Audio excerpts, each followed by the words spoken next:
Benar Lions Club sempre nos está clapa ajuda pueblo, ajuda todo pueblo, porque nós queda sem ajuda nos rumana na Sint Maarten. Já sabe agora, nós temos eigenlijk um update que nós estamos fazendo nos monumento, por começar cada vez que tem coisa em caia, na tá xuxa, danha todo monumento para nós estamos tratando agora que não trobe um update e no mesmo momento nós que fazemos collect para nos rumana na Isla Riba também. E à tarde, na nossa sede de 5 horas para 8 horas, nós está abrindo também para interpueblo que traz algo para ajudar nos rumana Isla Riba, está welcome.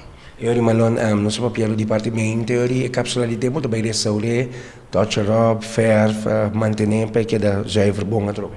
Sim, nós estamos fazendo porque da bonita trobe, nós estamos por favor, pueblo em geral, muita não, maior não, muita não, please ajuda-nos manter nos cápsula de tempo.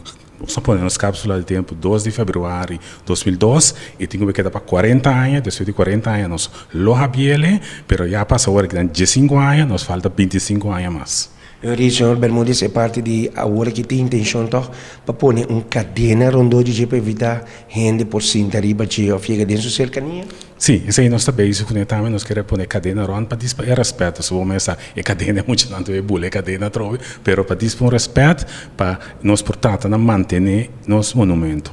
Tá algo de regalo para o pueblo nossa duna, nós que pequena durante 40 anos neste também. Eu já sabe a contor para contor? Sim, já sabe a está 9 horas para 2 horas. Di anteori parte tarde da 5 horas para 8 horas. Parte tarde da 5 horas para 8 horas, nos den tá queda para trás de curalo parquear place de missa de praia.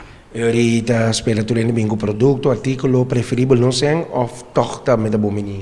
Não, preferível não sem comestível, panha, etc. Toda coisa, tudo que nós está querendo que nós urbanos em Martin, que o Saba Station de Mester, está trazendo para nós, conjuntamente com o Cruz Corá, nós está lá na chega na destino. Você tem contato com o seu colega na toque de Lions Club de Sint Maarten? Sim, nós temos contato com ele, mas nós está trabalhando junto bastante, Cruz Corá também coordenador costa, então especialmente nós está trabalhando agora com o Cruz Corá, então já sabra, plus já sabra à tarde, ou nos cabe em outra coisa, nós está regalando com o Cruz Corá para chegar no destino.